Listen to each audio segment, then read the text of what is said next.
Ladies and gentlemen, I am Borderwise, and welcome back to From the Depths Subscribercraft Review.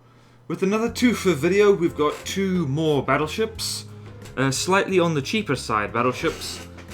And on the left, or close to the camera, we have the Winfield, or LBS Winfield, by Good Tendons, and we have, on the right, and away from the camera, the Centroscyllium by the Centroscyllium WS by Sovereign Cataclysm. And it's probably a bit of a surprise for you, Sov, because this ship was at the very end of the Subscribercraft review list, but lucky for you, it's got the most similarities with the Winfield, so both of these ships are being reviewed today. So I guess the theme for this episode is, battleships that are under 200k in cost. The Winfield just barely scrapes by on that. So it's 198,924 materials. The Centroscyllium, or the TRC, I guess. Why did I call it the TRC? I don't know why I decided to call it the TRC in my notes here, but TRC, okay. No, now it makes sense. Centroscyllium, right. Well done me, I remembered what past me was up to. A little bit cheaper, 181,750, and both of these ships are good in their own way. It's the classic comparison I like to do. The Winfield is more of a don't want to say metacraft, but more function over form. It's not bad looking. It's even got little stairs and stuff up the side. A bit of a futuristic looking warship. And its focus is more on its performance in combat than anything else. Whereas what did I just call it? The TRC, sorry, it's a lot easier to say than Centroscyllium, is definitely focused on aesthetic. It's got covered in little knickknacks and stuff, little pokey bits, lots of little blocks all over here, there, and everywhere. And slightly suffers in combat as a result. So that's the main deal with these two. And so, as usual, we're going to start with pros and move on to cons. Pros are both ships first. So the Winfield. Now let's jump on the Winfield. Let's bring the UI back. So, what's there to like about the Winfield? For a start, style points, or at very least points for effort.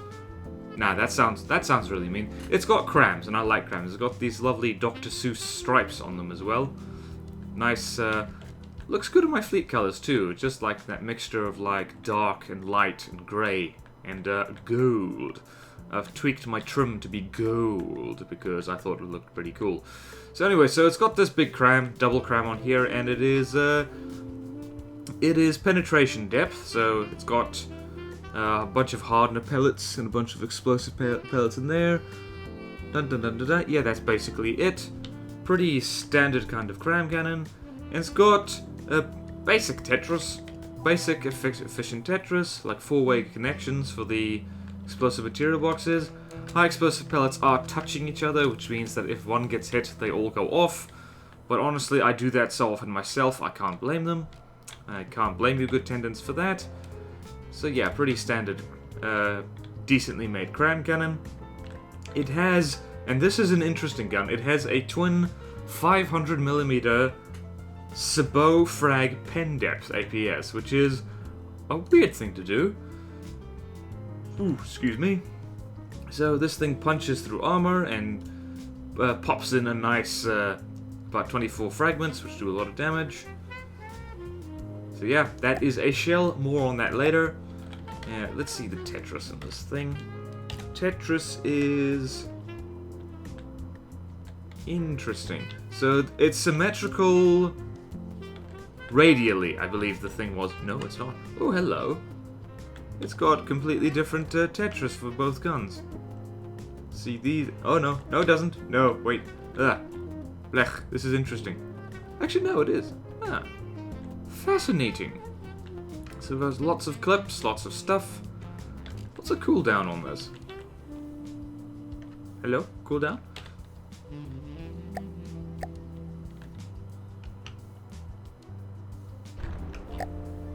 Oh, it's a railgun as well, by the looks of it. Is it? It is! Well, blow me down, it is. It's a railgun. Railgun usage. Loaded cell effective time, blah blah blah blah blah. Muzzle velocity, hello. Okay, that is now going really fast. Okay, let's check the railgun settings on this. I didn't realize this was a railgun. Energy use 100%. Maximum energy capacity. What? That can't be good. That can't be good at all, for the very basic reason that... sorry, I'm going off script again. So it's got that APS, and the reason 100% of the energy is used, that can't be good, because it's got a particle cannon back here. Impact particle cannon. And, yes, slightly overclocked, set to impact. Horizontal vertical focus, because it's on a turret. Damage and attenuation.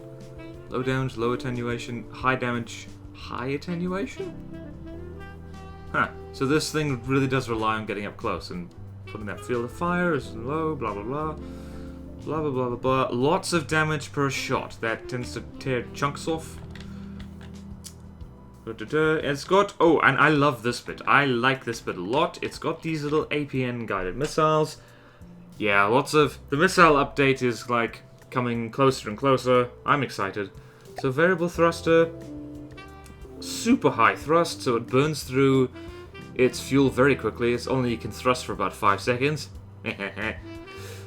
Sorry, that was immature. So, yeah, like, I love this kind of missile. I tend to use it a lot myself. It's basically, the setup is that it burns through fuel very quickly, gets to a high speed, and then the APN guidance kind of takes over, and steers towards the target, and the way that works, and thankfully Good Tendons has rigged this thing, so you can just fire it like this.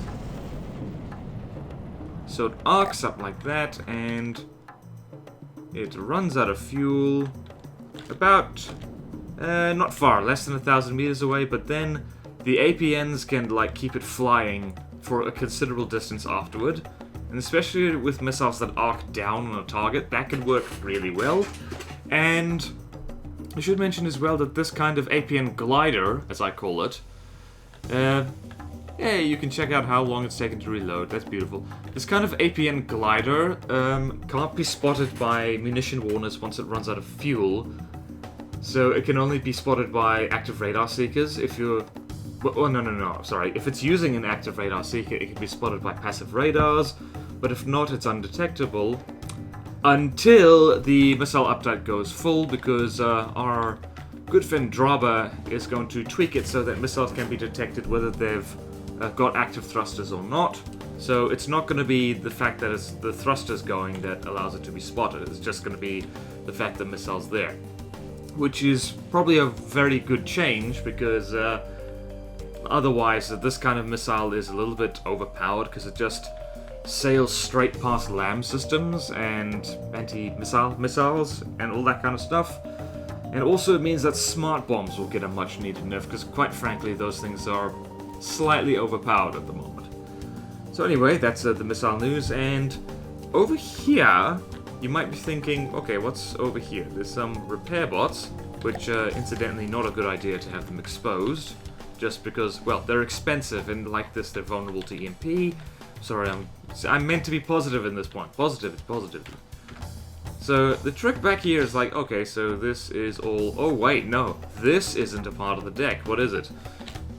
This thing has hidden guns, so... And I almost disqualified the Winfield from getting a review, because this is clipping. This is serious clipping right here. Until I realized that these things are mounted on pistons, and when enemies come within range, so if there's enemies, well, that exist anywhere near this thing pops out of the hull. And so I can consider it kind of clipping for aesthetic reasons, because once these things are out of the hull, they behave exactly like a turret would. So, like, I don't know, I'm not going to hold it against you, Good Tendons. This is just fine. It's quite neat.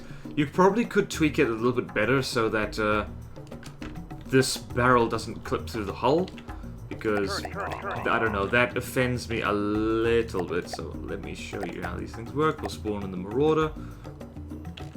Turn the Marauder off. So there you see, darn it. So let's try that again. So they sink down. Ignore how the barrel just kind of does that. And then they pop up. and then they go away. So that's a fun little thing to do with turrets if you want the whole hidden weapon thing. I've never tried it myself, but it can be fun, from what I understand. So it has those and smoke guns, I should mention. Let's dive in there actually and show you what this thing is all about. So this is Sabot smoke gunpowder casing, and it's 200 meters, slightly over 200 meters actually. Hello, what's your gauge? What is your gauge, sir? 202, okay. So 202. So quite slow shells, just over 200 meters per second. Lousy damage all around, but multiple smoke warheads. That's not a good idea. I need to say this now, otherwise I'll forget. There's no point to having more than one smoke warhead. Yeah, excuse me, I had coffee earlier and I drank it too fast. There's no point, as far as I'm aware, to having more than one smoke warhead on a shell, because I don't think it makes a bigger smoke cloud. I don't think it makes a denser smoke cloud. It might make it denser, but there's not much point to that anyway, because one smoke cloud tends to do the job quite nicely. You're better off doing something like this, and like more than doubling the speed of the shell. So yeah, that could be optimized better. So yeah, but moving on, we're still trying to be positive. So it also has a little continuous lambs up here, just for missile defense. Doesn't work that well against crams. So let's have you, the TRC, you go away, and we're gonna throw a... I didn't actually do this before, I probably should have. I'm going to throw a hornet's nest just at this little guy. Where are you? There you go. And we'll see how good that lambs is. Hornet's nest is it's a pretty good lambs actually, so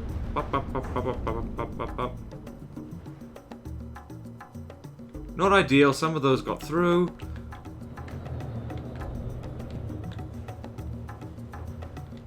You see at this range, I don't think the hornet's nest is actually gonna get any missiles off, because it's popping them as soon as they're spawning in.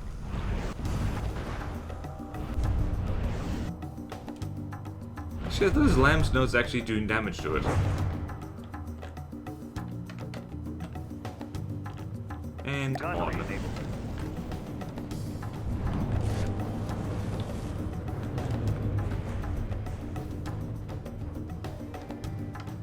And watch this. Are you gonna fire someday? Possibly. Maybe. Potentially. Was that all the missiles? Oh, dude, come on. Come on. You're not firing. Okay, never mind. Oh, there, the pack fired. Is the missile swarm going to get through? Yes, it is. Okay, so possibly a little bit too long ranged for a continuous lambs, but that's okay. It does okay. Okay, go away now, please. Oh yeah, on that, it has torpedoes. It has a little adorable torpedo turret somewhere around here, so that's the back of the thing. Has it way here on the back. 6 little torpedoes, pretty standard torpedoes. Propeller, fuel tank fins, ballast tanks, target protection guidance, lots of explosive warheads and a sonar. And so, I don't know, decent submarine defense.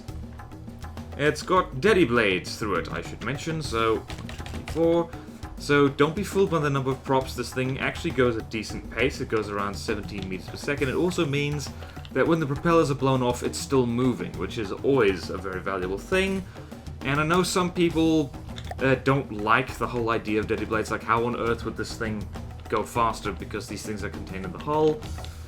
But I'm kind of okay with it, because at least these things don't clip much, and you still need to sacrifice space and power and all that jazz in order to get that speed boost.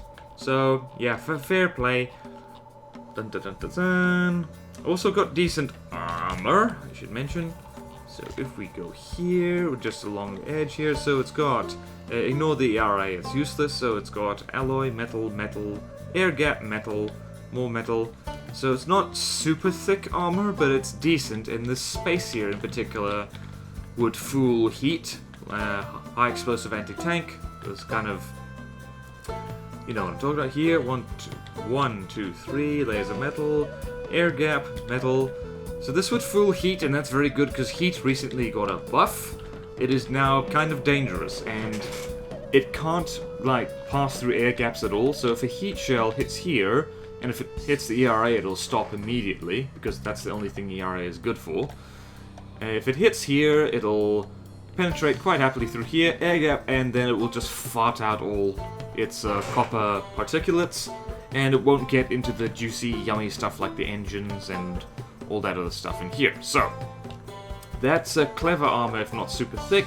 Here on the deck it's a bit thicker, so if any shell hits here, which I believe tends to sit above the waterline, it's going to 1, 2, 3, 4, 5 layers of metal to deal with, and then big fat air gap, and then more metal. So yeah, I just realized I've been nattering on for quite some time and need to get on with it. And yes, aim point spoofing. It has its ammo in the back, sensible place to put the ammo, hardest part to hit, and the AI, the main AI, and in fact the only AI it has, is all the way here at the front, and it's in a very secure little heavy armor compartment surrounded by metal, and it's got a crap ton of surge protectors right over it. So this is actually a pretty secure way to stash your AI. You just have to be careful not to actually ram into something, because then the AI dies first. So yeah, so I mentioned how fast it is, 70 meters per second, pretty good. And it's got good Dirty Blade control as well, so if we do this, so away it goes, 17 meters per second. Let's see what path it's taking. It's going to go all the way over here. Not you, just you. So away she goes. Dirty Blades are going flick, flick, flick, flick, flick, flick, flick, flick, flick, flick, flick, flick. Combat. And they've stopped. Okay, so this is good Dirty Blade handling, because you don't want them to, like, come on. Come on, game. Okay, so you don't want them to, what is this? Oh, teleport pad. Thought that was a turret for a second, thinking like, what? Okay, so here's how them Dirty Blades work. So, from here, that's not the one. This is the one. So, okay, so if propulsion command is forward, it sets the all spin blocks to spin 30 meters per second. So when this thing wants to move forward, it'll activate the Dirty Blades, and every 5 seconds, it sets them to 0. And that's the ideal way to kind of use Dirty Blade propulsion. There's more complicated, better, more controlling ways of doing it. So with, like, what's it, custom controls and all that stuff. But this is the simplest and I find the best way. It's just, like, have a thing set it so when the ship wants to go forward, it activates the Dirty Blades, and have something that every 5 seconds sets it to 0. And you can set, that's priority 0 by the looks of it, and that's priority 0. I think the Winfield was submitted before the ACB update, so that's okay. And activated propulsion command is to reverse, is to set spin block speed the other way. So the thing can, Dirty Blades, in theory at least, can work going backwards as well as going forward, so that's good right there. And last but not least, like, it has that LAMS, of course, but also way in the back here, way in the back, and the reason why the thing is still ticking through fuel slightly is, where is you? Where is you? Where are you? Where are you?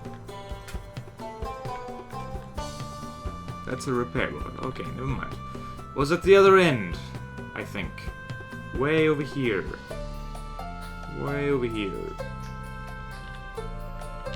Yes, so it has a few heat decoys right here, and that's just a, I don't know, I guess that'd be really good for fooling smart bombs in particular, because it's right at the tip of the ship here. You might have seen the Hornet's nest, a few of its missiles got distracted and got pulled over here.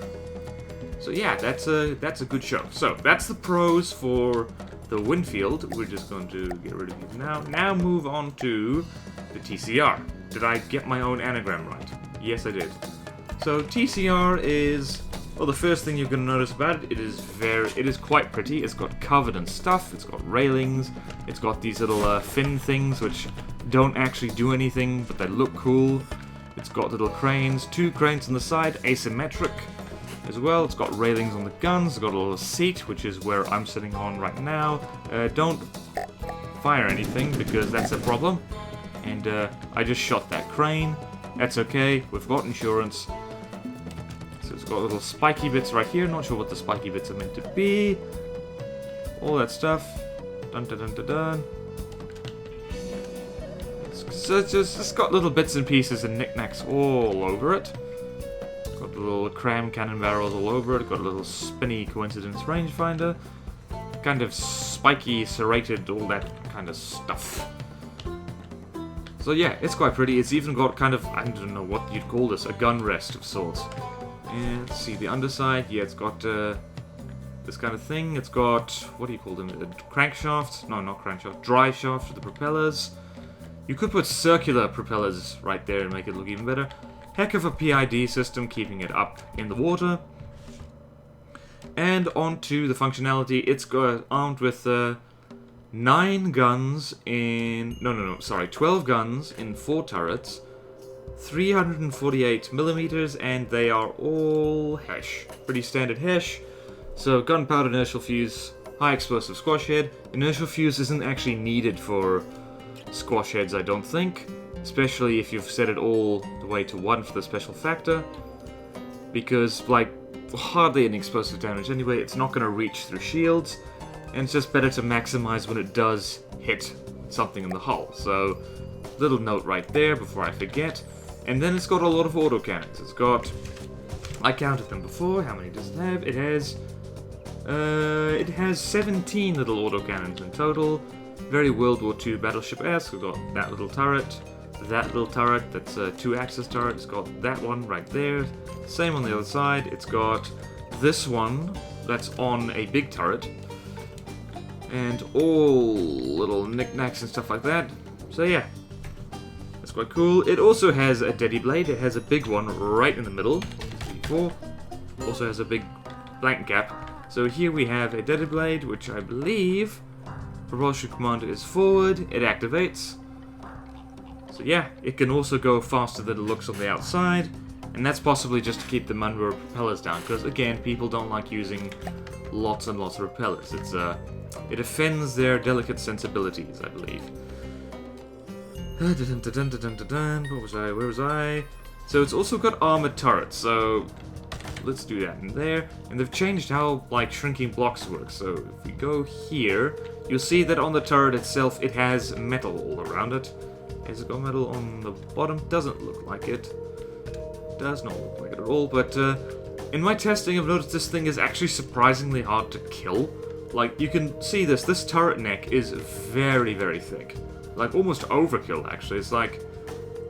So we've got that thing in the middle. 1, 2, 3. So we've got 3 layers of metal just in between whatever's coming at it and the actual gauge snake itself. So turrets are actually quite tough.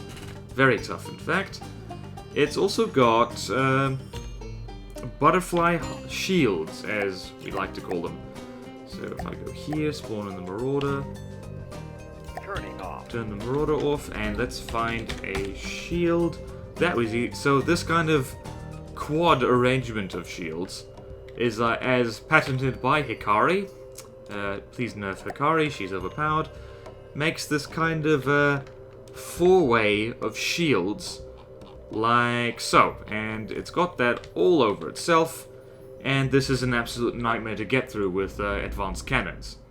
Particularly small, fast ones. So, that is definitely a point in favor. Just, frag is not going to work very well against this thing. Pure kinetics, nope, not going to work at all. Let's turn that off before our eyes bleed. Oof, I'm very gassy today. Oof. Excuse me more. And last but not least, because you might have noticed the amount of engine power it has. It has like over 40,000 engine power. That's currently being half used because, well, the Marauder still exists. So let's fix that. So 1, 2, 3, 4. Love that function so much. It's got a big efficient engine in here. So I am no expert, but I do believe that 120 power per unit of fuel. 10% blah blah blah. I believe this... I don't know if this is the behemoth, but it's something very much like it at least. Complicated nightmare of turbochargers and carburetors. So yeah, very big, very efficient. Which is just as well because of the amount of PIDs used to keep this thing up in the water and the amount of shields it has. Okay, so we got this pretty thing right here. Let's bring the Winfield back. And returning to formation. Receiving. Moving now. Let's get you over there. So back to the Winfield, and now we're going to go into the cons of these two craft, and they actually share a few flaws, which is partially why I'm reviewing them both together. So, first line. Well, the first thing I mentioned, borderline cheating smoke turrets, which I've decided that's not a huge flaw, but they are very vulnerable when they pop out of the hull. So let's spawn in an armor order again. You'll notice, looking at these little smoke turrets, they have no armor on them at all once they're out of the hull. So they get blown off extremely easily. In fact, I think there was a shield on them as well. Yes, there is. Exposed shields are never a good idea. So yeah, not very good. And the ammunition. I mentioned before that the smoke guns don't need multiple smoke warheads on them. This particular gun, with its, let's see, how fast did it end up going? It had a lot of rail draw at the very least. So this is not a good shell setup because you don't want to use pretty much sabot with like high explosive or frag warheads because it cuts down the amount of fragments like so much. It is actually not worth it. So instead of using a sabot head for penetration depth, what is usually used instead is an AP capped, which has considerably less armor piercing but a lot more kinetic damage. And doing that, and once you get rid of this as well, so let's replace that instead with an HE warhead body. Suddenly you've got 94 fragments, and this, you could actually do this as well. Where's the solid warhead body? So you have 94 fragments now. You have well over double the fragment number and damage. And 40,000 kinetic damage, like keeping in mind this thing's a railgun, it's still enough to get through multiple layers of metal. So you're better off with something that penetrates a little bit less but does more damage when it does, than something that penetrates a whole lot and then does very little. Because this gun is it's not really that powerful for its cost. So, yeah, something worth noting. And the other thing worth noting is that this is a bit of a brawler anyway, but its broadside distance appears to be very, very short, and in fact looks like the default broadside distance actually, which is an absolute terrible idea because the default broadside distance for the naval AI is awful. So into broadside below 200 meters range, that's terrible. Broadside minimum range. Broadside, well done, spell check needed there, guys. Minimum range of 100, that is also awful. Like, this thing is going to be turning and running too much. Leave broadside above, so no. Disable reverse is the only thing that's happened. This thing tends to get way too close to anything and tends to get absolutely destroyed while closing, which is not good. And I should mention that the TCR over there, over there, yeah, we see you over there, babe. It has almost the exact same settings, and it has almost the exact same problem. It's just, you do not want your broadside set this close. Because while you can often control how far away your ships fight and like what distance they spawn at, you can't always control that. Ships move around in a fight. You need to set them up so that whatever distance they're at, they can get into their optimum range quite quickly and get into their optimum broadside angle quickly as well. So this is no good. This requires a lot of this requires a bit of tweaking. So there's that to mention. So also, like, I should mention, you will see exposed heavy armor on the turrets. This is not usually a good idea. Heavy armor is best used, and I've said this many times before, I'll probably say it many more times before I'm done. It's best used where you can't see it. So effective turret design is there's a bit of an art to it. So what works well is something like this. So here we have the top of the turret, most likely part to get hit. So what you would do, and I'm not going to make a very good job of this right now, is have heavy armor there and then have metal on top of it. And the reason for that is that these metal beams are, thanks to the heavy armor right behind them, almost as tough as heavy armor. In fact, they're tougher. And if they get blown off, like, the repair cost is considerably less. And they also tend to channel EMP away from the heavy armor as well. So, exposed heavy armor, generally not a good idea. Especially because you see on this turret here... Alright, so you have this heavy armor slope right here. It's very, very tough. Let's see that. It has 1000 health and 40 armor. It's really hard to destroy. It's right next to this mantlet right here, which has 750 health, armor 20. So this thing is doing nothing to protect the turret, because if this thing gets hit in the face by something explosive, the barrel will go, the mantlet will go, the advanced firing piece will go. This thing will still be alive, looking pretty, and that's absolutely no good at all. You're better off fully enclosing your firing pieces and, like, layering heavy armor behind metal. That makes a tough turret. Okay, and same thing, especially over here for the particle cannon. Particle cannons, I've kind of been poking at them a little bit in my spare time. I still dislike them greatly. One of my least favorite weapons in the game so far, although I am starting to see their weaknesses and their merits.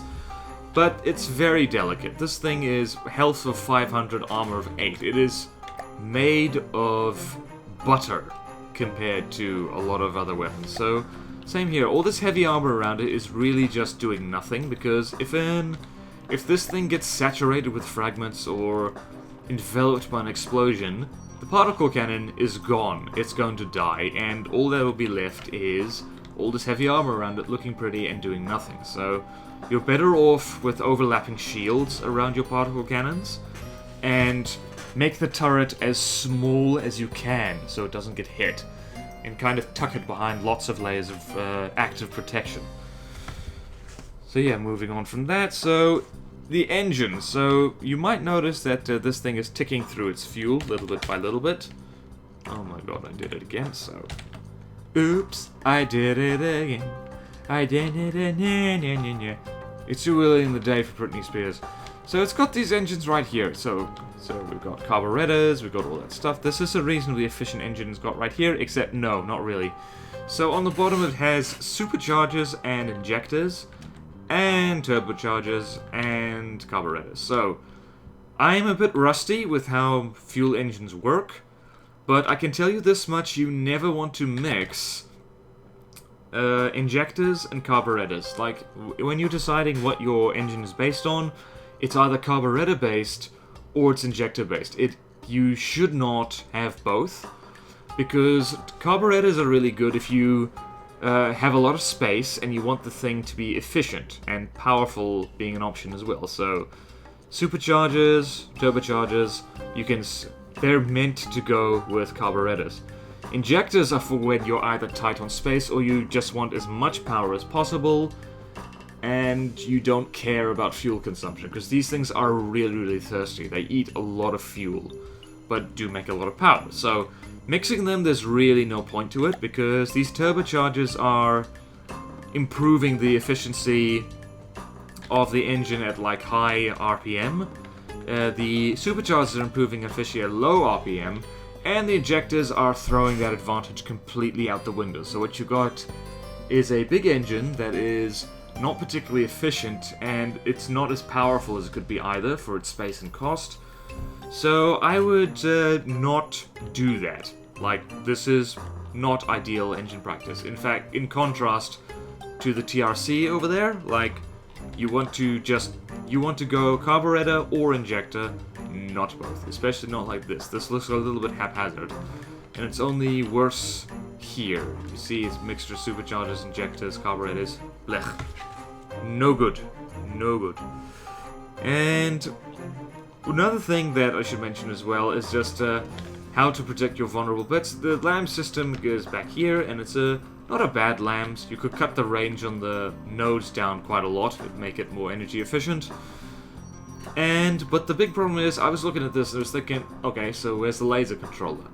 Where's the actual multi-purpose laser? And the answer is, it is in the place, the last place you'd want it to be, which is right here on the mast. This is very, very exposed and just, no. So multi-purpose laser, by the way, the reason this is a bad idea is because this gets destroyed, the whole laser shuts down, and that's no good at all. Similar thing if it's a connector right here, just these LAMS nodes shut down and it's no good. But, in another thing as well, you can get better LAMS coverage if you do something like this. So now it's got full coverage, like, both to the left and right, to port and starboard, and you can stick another metal thing right here, and here. So, instead of a multi-purpose laser, you really probably should use a connector, especially because this is going to get hit by something. And the multi-purpose laser is 5 times as expensive as a connector, and repairs do add up, so you do want to watch that. And the LAMS, I've mentioned, it's 500 meters. This isn't good for a continuous LAMS. I tend to find that either 100 or 150 meters works a little bit better for this. So let's try that right now. So 150... 150... 150. Is that 150? Yes, it is. Yes, it is. Yes, it is. Probably also worth double checking the like the munition warner positions. Okay, so where is my friendly little thing? Where are you? Yes, Hornet's Nest. There you is. So let's see if that works any better or if I'm actually full of nonsense. Nope, that works a lot better. Look at that. That special kind of LAMS in which it's like it's hitting a brick wall. Let's see that again because that looks awesome. Because the reason for this is continuous LAMS are only really accurate at close range. At longer ranges they tend to scatter too much and lose damage. So this particular kind of LAM setup is my personal favorite. It's the only kind I really use much. But it works a treat. In fact, if you cut down the range a little bit more, you can just improve efficiency. And so yeah, I recommend that change for right there, if you're going to use a LAMS like this. Okay, you can go away now. Notes. Okay, and so you notice I haven't mentioned the shielding on the Winfield just yet, and that's because its shielding is not ideal. So, turn the Wolf the Marauder. Ooh, hungry engine going. Boom, boom, boom, boom. Do-do-do, and shield. Okay, so first hint, the shield is pointing up. Second hint is that, yeah, so it has shields. You can say that about it, but the coverage isn't very good. There's gaps in it. So Frag in particular does a real number on the ship. More overlapping shields, around the back. So here is the only place on the ship where it's double layered, and that's just to protect these little smoke guns. So frags do a real number on this, and below the waterline there's no shielding at all. Which is a bit of an issue, because I do tend to find that shells can come down and hit the hull through this. The water helps, but only so much, and you don't want to get breached here, because if you do, you lose buoyancy, and this ship in particular relies a lot on its natural buoyancy, because you'll notice there's no PIDs under here. It's rather unusual for a ship I'm reviewing, actually. Most ships sent in kind of do have PIDs, so let's do that. Good shield control. And you'll notice that, let's turn that off. So, raw resources disabled, and tick. Materials are ticking down. What could that be? And do that. And now you'll notice the materials are ticking down very, very fast indeed. That is because it has a big hungry steam engine in here. So, where is it? You can hear it. Yeah, here it is. Doof, doof, doof, doof. So here, big hungry steam engine. Here's more of it, more of it, more of it. Big hungry steam engine right here. I believe it's got more than one actually. So big hungry engines, big hungry steam engine. Yep, here's more of them. So this, it looks like, is just Yeah, so it's got two steam engines. It's got the kind just producing raw power, and then it's got the one that's producing a lot of energy. So a lot of stuff. So that, I believe that's just a... What the hell's going on here? Ah, it's puffing out because it's not getting use. Let's fix that. Oh, now I know why the thing isn't working. Boom. And AI dead. Well done, Winfield. You killed a marauder. So, yeah, and, another thing, the last thing to moan about the Winfield is over here. Where is you? You is me. We're a happy family. So this is the local weapon controller for the torpedoes, and there's no altitude limits on it. So max altitude to engage, I find, is usually best to set around 10 for torpedoes, just to ensure they don't shoot at flying targets. And if you set it like this, they waste a lot of ammo just shooting at things they can't hit. So yeah, it's this thing is solid, but it needs a little bit of tweaking. And now to the TRC, and oh boy, the TRC. The TRC has an issue or 3. I am a rhyming genius. It's rather heinous. Okay, so the first thing is that the TRC has a problem with its turrets. So if you do this, I'm controlling the turrets, at least in theory. Actually, no, I'm not. Where is you? I'm just going to do this. I'm going to go up here. I'm going to go to a new land, and I'm going to do this. So now... Ah, God. Ah, God. So, now I'm controlling the turrets, and you'll notice that almost all of them are getting stuck on things. And it's either that or their firing arcs are out of whack. So now let's inspect this a little bit. Open up! I want to see your brains. So that firing piece has no constraints. Let's go down to the turret. So there we go. So yeah, the firing restrictions of these turrets is actually set backwards. So this is a rear-facing turret, and as you can see right here, hello, hello, hello. The firing restrictions are actually set the wrong way, which means that if something's right that way, I just pointed and you can't see it, in that direction, this turret will not fire at it, and the same goes for right here, I believe. Same thing. So really you want to... Wait a minute, what? There we go, so there you really want to do that. Flip that, and dial that back down to, say, I usually go 60. And that works a little bit better. So now let's try that again. That's the rear turret.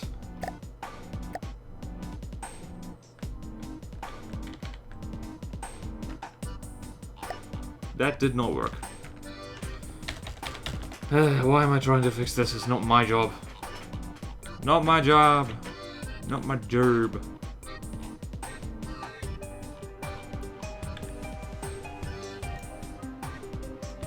$20. Let's see how that works.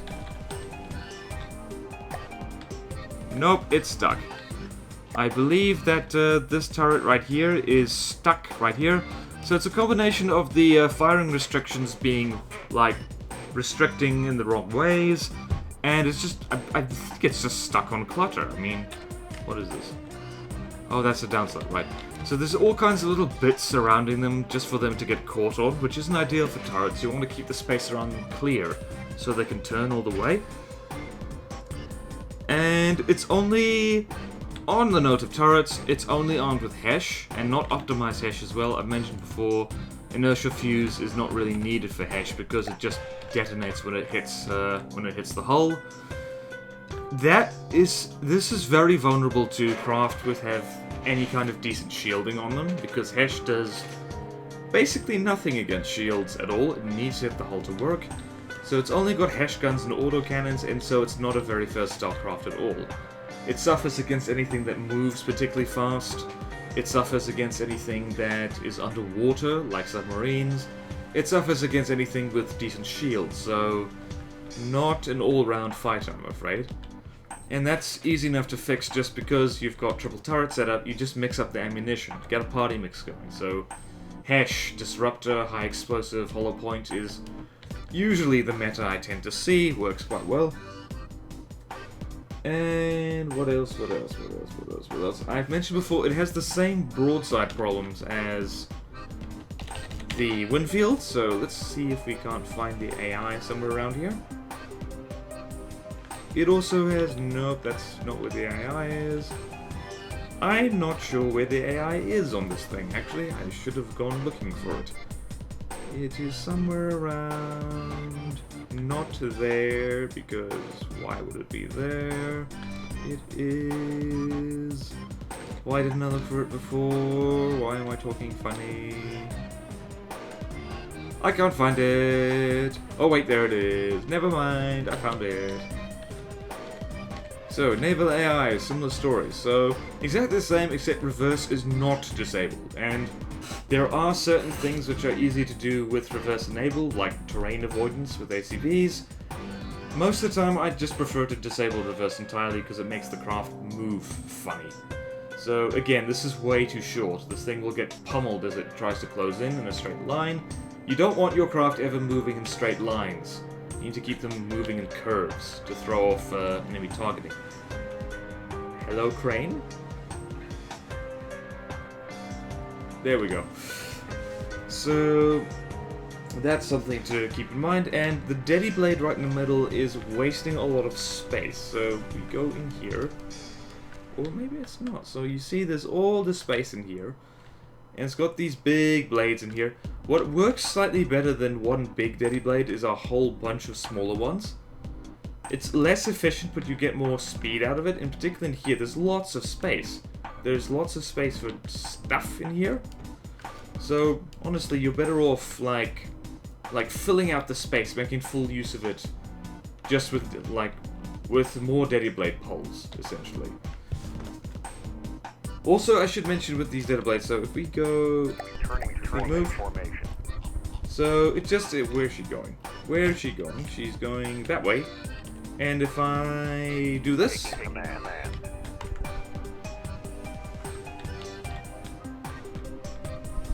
yeah, you'll notice the Daddy Blades are still going. And they're not ever going to stop, because while there's an ACB to activate them, there's no ACB to deactivate them, so... that is an issue, and it means that you essentially have to... it's not a huge issue, actually, like, you just essentially have to be quick in order to pull this thing out of play once you're done having a fight with it. Because otherwise it'll sail off into the middle distance. What else? So, you would have seen the shields before, so let's show you them again. Just while we're here. A-la-di-da. Perforator-style shields, my favorite. So here we have them, and that's what they look like. Showing this all, you'll notice that they just cover the sides. There's nothing covering the deck, which means that plunging fire and any kind of cannon fire raining down from above does a real number on this craft, because there's nothing to stop it. So it'll just tear up the superstructure, it'll tear up the turrets, all that stuff. The Eerie would have a field day with this thing. So... that's something to consider. Like, if the Eerie is gonna have fun with your craft, then you need to fix your craft pronto. Lots of stone in here as well. Also, hydrofoil. No, shield. Shield, not hydrofoil. Hydrofoils are not shields. Okay, so there's that. So, no deck shield covered, and it's got interesting ammo placement. And by interesting, I mean that the sides are full of ammunition. So, we're here, and so, in between the outside world and the ammo, we've got metal, air gap, stone. There's the ammunition. This is not enough protection at all, and the heavy armor surrounding them pretty much only stops the ammo barrels from setting each other off. And that's okay, but it's really better to, like, if you're gonna use heavy armor to protect your ammo barrels, or to segregate them off from each other, you might as well just wrap them in heavy armor and make it a lot different, because a layer of stone and a layer of metal that is not armor stacked is absolutely nothing. It will get shredded almost immediately by anything that's got any decent firepower. Like, a 100mm frag gun will just tear straight through this. Admittedly, it's got quadruple layered shields to get through, but and something else, like a torpedo, would easily just blow straight through this, and it will not be pretty. And same thing kind of here, so heavy armor, the ammo is near the AI, is not a particularly good idea, because craft tend to aim for ammo barrels first, which means they're more likely to hit the AI. And also the center of mass is around there, and there's ammo barrels on either side of it. So that's not a good idea, because this part of the ship is by far the easiest to hit, and I believe that way over here, near the back, is where the ammo kind of stops, around the turrets. So yeah, it's not got good aim point spoofing, is what I'm trying to say here. So it's also got no missile defense. It has no decoys, it has no lambs, it has no anti-missile cannons, anything like that. So if we have this off and we spawn in our friendly neighborhood hornet's nest, you will see the difference right here. Although hornet's nest might be a little bit too far away. Are all those little missiles going to run out of fuel? No, they're not. They are in fact going to... Yeah, that one missile volley just took 1% health off, so that's not good. That's not good at all. You can't just rely on armor to deal with missiles. It will get cut off eventually. And speaking of armor and bits flying off, you'll notice the railing came off. And that's fine, because that's so you'll notice that I've turned off, like, giving a raw resource. Repairs are going away. And the problem with having so many little blocks and little decorations is that they get blown off really easily, which means that your craft has to repair them. If it's got repair bots, which it does. It's got this little dude flying around here looking slightly lost. Wow, they actually have good rendering. That's awesome. But in any case, it means that it does have repair bots. It's got lots of tiny decorations which get blown off easily and often. Means it actually hogs material quite a bit. So that's not a good thing at all. So yeah, that's basically it. So this thing requires quite a bit of optimization. The turrets especially. The turrets and ammunition especially, and it needs missile defense. That's a big thing. So now, I guess this video would not be complete if I didn't have these two fight each other. Oh my god, I forgot one of the most important things is that and I need to show you this right now. So, date and the Centroscyllium.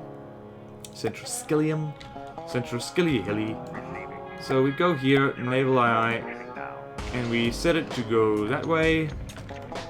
So it's supposed to turn. Is it gonna turn? No. No, it is not. So if I get it to go that way, nope.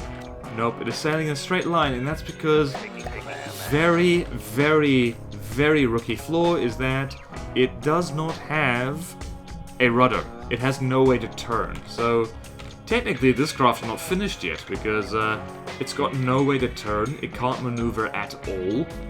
So that is an absolute disaster, and Sov, you need to fix that like right now, because you can't have a ship that can't maneuver. It will run into an ice cube and sink.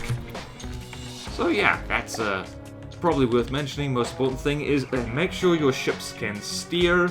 That's very important. So now I'm going to get these ships to fight each other. A spoiler alert is the Winfield will win, because it's just generally the better optimized ship, if it's maybe not as pretty.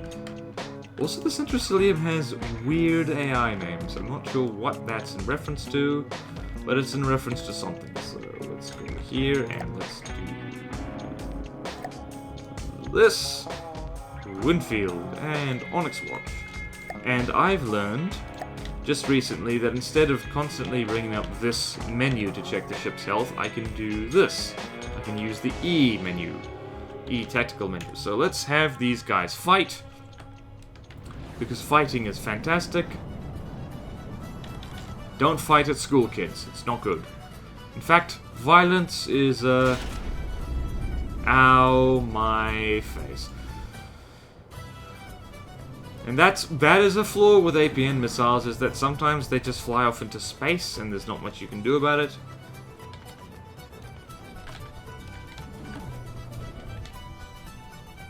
So there, plunging fire, APN missiles, whee, boom, essentially launching smart bombs at the enemy.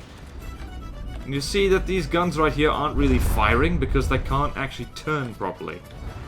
And you see these guys are getting in really close. In fact, they're probably going to ram each other. Also, the autocannons tend to shoot... the TRC tends to shoot itself with its own autocannons. Oh boy, this is going to hurt. Oh, look at that. They're having a hug. They is having hugs. Okay, that looked painful. And there's the particle cannon going. That looked very painful indeed. See, that turret can't turn. That's a problem. And this turret's turning the wrong way because it can't turn. And neither of these rear turrets are able to turn. Oh boy, that looked painful. Yeah, that was the particle cannon going off and just blowing a hole straight through everything. Don't hide your ammo next to all your important bits.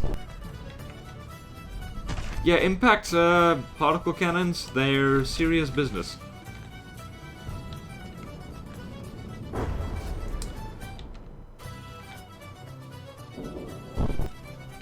Let's see, what did that do?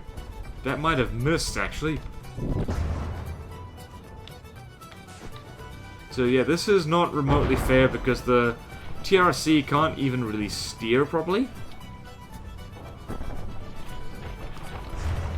Oh, fuck. Guys! I'm not involved in your fight. I'm just the referee and commentator.